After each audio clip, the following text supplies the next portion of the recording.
J. Radio J. Le 10-11. Lise Goutman. Radio J. Les invités de Lise Goutman. Radio J. Sophie Andrieux, bonjour, merci d'être avec nous ce matin pour l'actualité du mage. Alors, le mage, ça bruisse, ça n'arrête pas. Je dis le mage, bien sûr, c'est le musée d'art et d'histoire du judaïsme. Alors, Sophie Andrieux, on revient un petit peu sur tout ce qui vient de s'y passer avant de se projeter dans l'avenir des semaines qui viennent.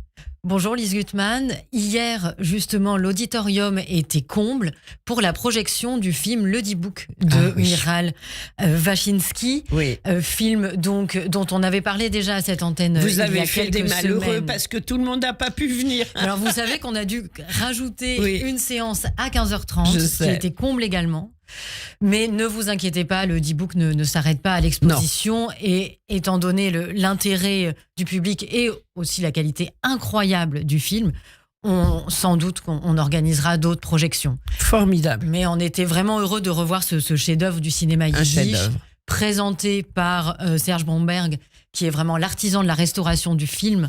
Donc c'est une copie. C'était qu'on la a vu version passer. courte ou longue C'était la version longue de Oui. 2 heures, dans une copie restaurée tant au niveau de l'image que du son.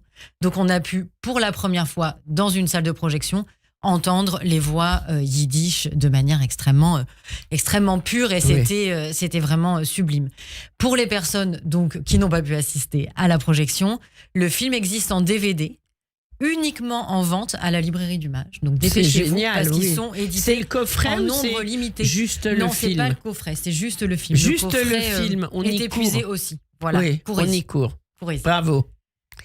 Ensuite, alors il y a eu le colloque Alors il y a eu le colloque sur la musique, sur les la musiques musique juives. juive ashkénaze et notamment pour ce qui était au musée de la musique klezmer et de la chanson yiddish, qui était une extrêmement belle journée aussi, donc Oui. organisée grâce à l'Institut européen des musiques juives. Et pendant les vacances scolaires, nous avons pu accueillir beaucoup d'enfants Beaucoup pour d'enfants. les ateliers des vacances. C'est magnifique. Alors, à venir. Alors, à venir ce soir, donc, l'actualité brûlante, c'est le concert de Jonathan Orland et Jean-Michel Pilk dans le Voilà. cadre du festival Jazz & Klezmer. Alors, Jazz & Klezmer, on en parle beaucoup sur Radio J. Jonathan Orland était mon invité mardi matin, il y a 2 jours.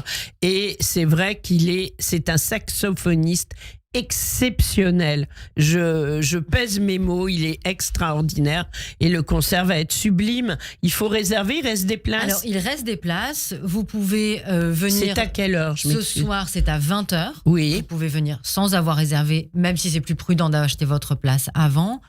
Donc, Jonathan Orland sera en duo avec Jean-Michel Pilk. Au piano. Au piano, exactement. Et donc, ils vont nous jouer leurs interprétations de mélodies de Serge Gainsbourg. Ouais. Donc, en plus d'être une véritable découverte musicale, il y aura un certain délice à pouvoir reconnaître la javanaise. Les mélodies, voilà. Les mélodies de Serge Gainsbourg. Et puis, ils ont sorti déjà un album il y a peu. Oui. Donc, voilà. Sait-on jamais, qui sera en vente à la librairie à l'issue du concert et qui seront disponibles pour signer. Voilà. Donc, vraiment un concert exceptionnel dans le cadre de ce magnifique festival qu'est Jazz & Klezmer et qui a été inauguré hier soir à l'Alhambra. Voilà. Vous y étiez, Lise? Oui. On écoutez, Jonathan Orland.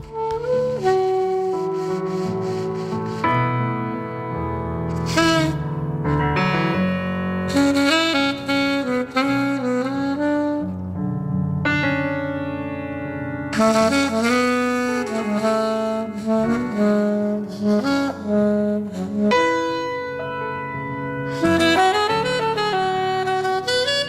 là, on prend l'or.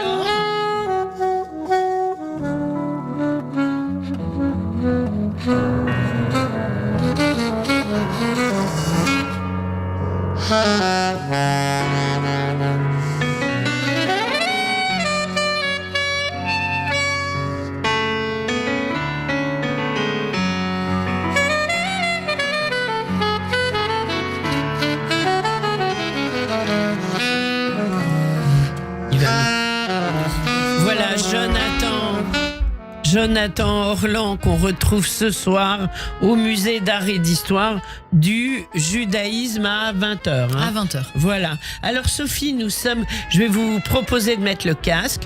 Nous sommes en ligne avec Laure Gilbert, commissaire d'exposition au musée d'art et d'histoire de l'expo Paula Padani, la danse migrante, Hambourg, Tel Aviv, Paris, des photos époustouflantes. Là aussi, on pèse nos mots. Laure Gilbert, bonjour. Vous êtes Bonjour. Voilà, merci d'être avec nous ce matin. Alors, expliquez-nous, qui était Paula Padani? Alors, Paula Padani était une danseuse moderne issue de la modernité artistique de l'Allemagne de l'entre-deux-guerres. Elle a été formée à l'école Wigmal, qui était l'une des grandes écoles de la danse moderne d'Europe centrale de l'époque, et elle a reçu cet enseignement qui est devenu vraiment le cœur vital de sa vie, puisque c'est une artiste qui a d'abord connu dans l'enfance la perte de ses parents. Elle est devenue orpheline très jeune, et elle a puisé dans la danse vraiment l'énergie de se construire et d'aller de l'avant. Et cette danse, elle est vraiment devenue le fil de sa vie, et elle en a fait aussi une ressource pour ses années d'exil. Elle est partie, elle a quitté l'Allemagne en 1935 sous le nazisme, et elle a donc eu un chemin. Alors, elle a quitté l'Allemagne pour la Palestine de l'époque. Oui, tout à fait. Voilà. La destination n'était pas totalement claire au départ, mais elle a un peu erré en Europe, dans plusieurs pays. Elle a essayé de construire sa carrière en enseignant dans plusieurs pays en Europe, en Italie, en Grèce. Et puis ensuite, elle s'est dirigée clandestinement vers la Palestine, où elle a rejoint une partie de sa famille qui était déjà là-bas. Voilà. Alors, il y a des photos extraordinaires qui ont un essor, un élan, un mouvement. Quand on voit ces photos, je ne sais même pas comment les qualifier, tellement c'est exceptionnel. Comment avez-vous récupéré ces photos? D'où viennent-elles? Ces photos viennent de chez la fille de Paula Padani et de Michael Aram, le père de Gabriel de Gale. Et c'est la collection de sa mère qui est restée tout le temps dans la maison familiale. Et donc, ce sont des documents que Paula a ramenés avec elle de son exil, de sa migration, de sa remigration en Europe. Et la famille a vécu avec ces documents. Ce sont beaucoup de documents qui retracent toute sa vie, mais beaucoup sont des photos de sa grande période artistique en Palestine mandataire, où elle a passé 10 ans, entre 1936 et 1946. Et elle a travaillé avec les grands photographes de la Palestine mandataire de l'époque, qui s'intéressaient bien sûr beaucoup à la danse comme thème de reportage. Et après, où était-elle? Après 46? Après 46, elle est venue en Europe avec son mari. Il n'était pas prévu de rester en Europe. Oui. Spécifiquement, elle avait une école importante à Tel Aviv. Tous les deux avaient une très belle carrière artistique. Et en fait, de fil en aiguille, elle a commencé à donner des récitals à Paris. Et puis, elle a été très bien accueillie pour un art qui était très lumineux. Et de fil en aiguille, elle s'est fait connaître. Et finalement, le Joint Distribution Committee s'est rendu compte qu'elle pouvait aider les rescapés dans les camps de personnes déplacées à se projeter dans l'avenir, à retrouver une forme d'espoir. Et elle a été invitée à danser dans de très nombreux camps de personnes déplacées dans la zone d'occupation américaine en Allemagne. Alors, oui, pardon, allez-y, pardon. Non, je vous en prie. Oui, est-ce qu'on peut dire que c'est l'histoire d'une résilience quelque part? Oui, c'est un mot un peu galvaudé aujourd'hui, mais Oui. c'est pour le. Mais En- dans en son revanche, cas, c'est tout à elle, dans son cas, C'est c'est ça. vérifié quand même. C'est absolument central. Quand je disais au début que la danse est devenue son fil de vie, c'est un art qui lui a permis de se réinventer au fil d'un chemin inconnu, difficile, jalonné d'obstacles. Et la danse l'a véritablement nourri et lui a permis de rebondir à maintes occasions dans son parcours professionnel, mais aussi de femme, d'exilée, Bien sûr. d'orpheline, etc. Donc Et pendant la Seconde Guerre mondiale, elle était à Tel Aviv. tout à fait. Oui. Tout à fait. Tout en rayonnant dans toute la région. Oui, Elle a bien dansé sûr. dans beaucoup de kibbutz, comme le faisaient aussi d'autres danseuses modernes, des musiciens, etc., des acteurs de théâtre, et ainsi de suite. C'est important pour Oui. vous de lui rendre cet hommage et de la faire connaître au grand public, qui somme toute la connaissait plus aujourd'hui forcément. Ben oui, son parcours a été oublié en raison en partie de cette trajectoire de migration récurrente. Et puis, cette trajectoire a été aussi oubliée parce que l'histoire générale, mais aussi l'histoire de la danse ne s'est pas emparée de l'histoire des artistes, des chorégraphes, danseuses exilées. Donc, effectivement, je trouve ça assez formidable de pouvoir remettre en lumière cette trajectoire qui montre la grande créativité de cette femme, qui montre vraiment la lumière qu'elle a en elle. Et donc, oui, je suis ravie que cette collection soit mise en lumière Bien sûr. grâce à l'arrivée de cette collection au musée d'art et d'histoire du judaïsme, bien évidemment. Alors, si vous absolument permettez, formidable. je vais passer la parole à Sophie Andrieux qui est en studio avec moi. Sophie, vous l'avez vue, cette expo. Qu'est-ce qu'elle représente pour vous? J'ai senti, quand on en a parlé hors antenne, un immense enthousiasme. Alors Lise, pour tout vous dire, l'exposition est en cours de montage. Oui. Donc j'ai pu l'apercevoir, j'ai pu voir déjà la magnifique photographie qui accueille le spectateur, qui est donc une photographie de Paola Padani dans un mouvement de danse comme suspendu dans les airs.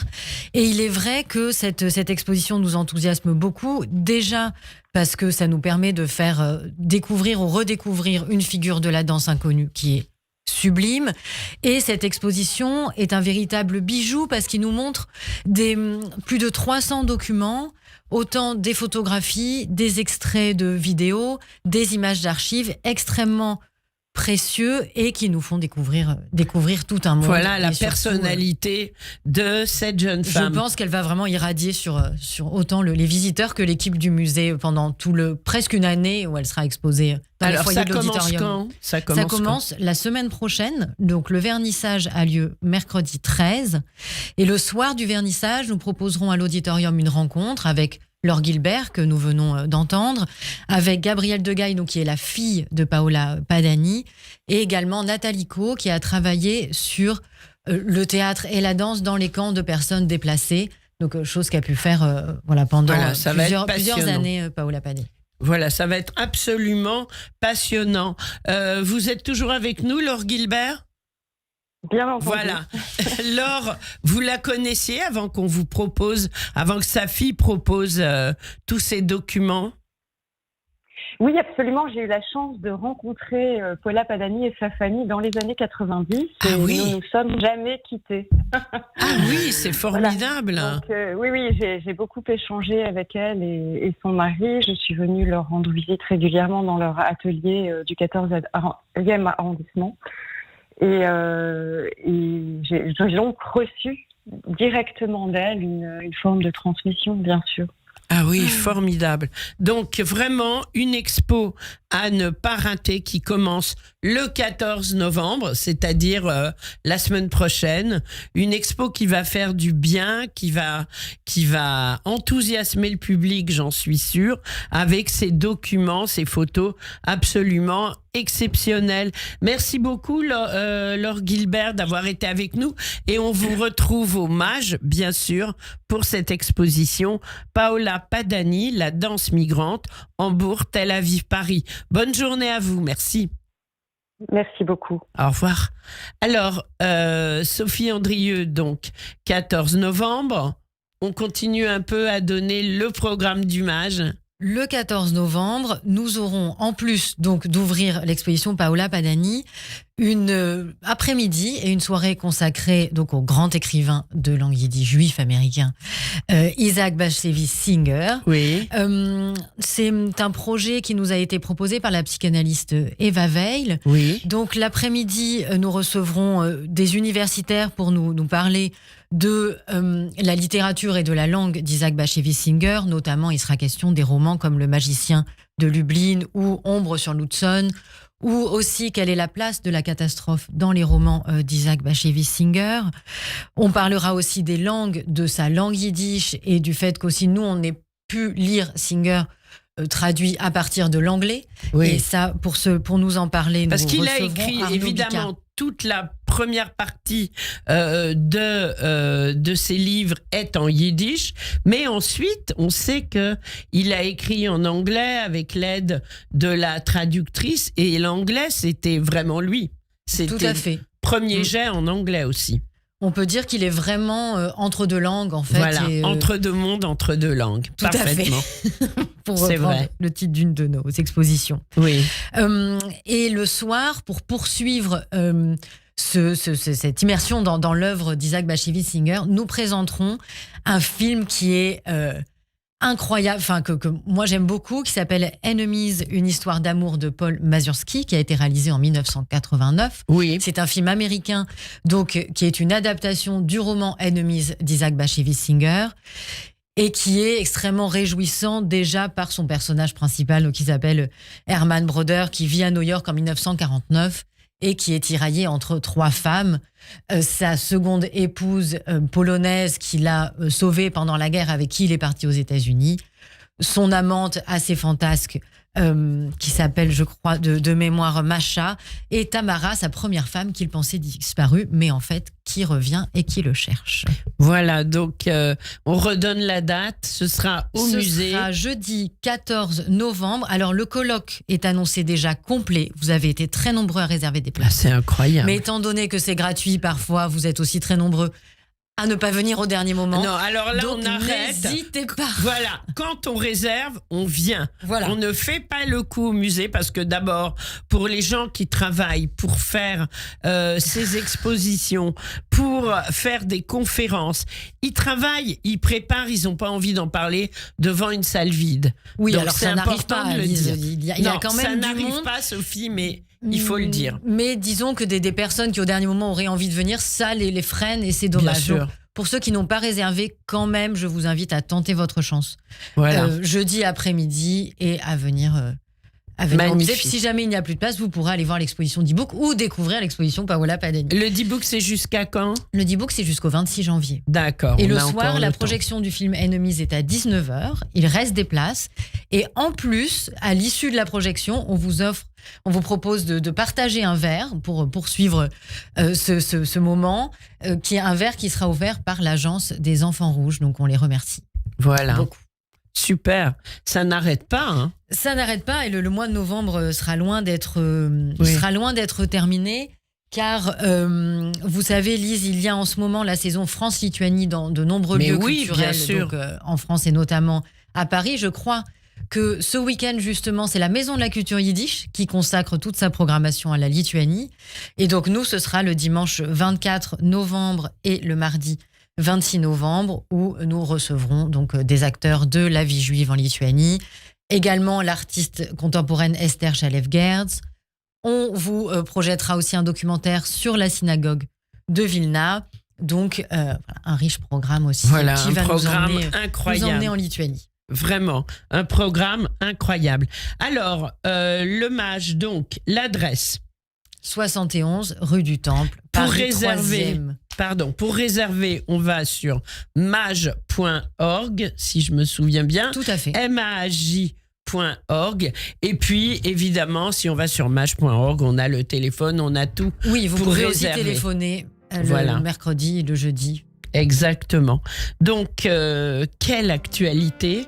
Nous, on se retrouve le mois prochain pour Avec une plaisir, actualité qui continue au Musée d'art et d'histoire du judaïsme. Merci Sophie Andrieux, bravo et à très Merci vite. Lise Gutmann et à bientôt. On termine sur Jonathan Orlan qui sera au Musée d'art et d'histoire ce soir. Prenez vos places.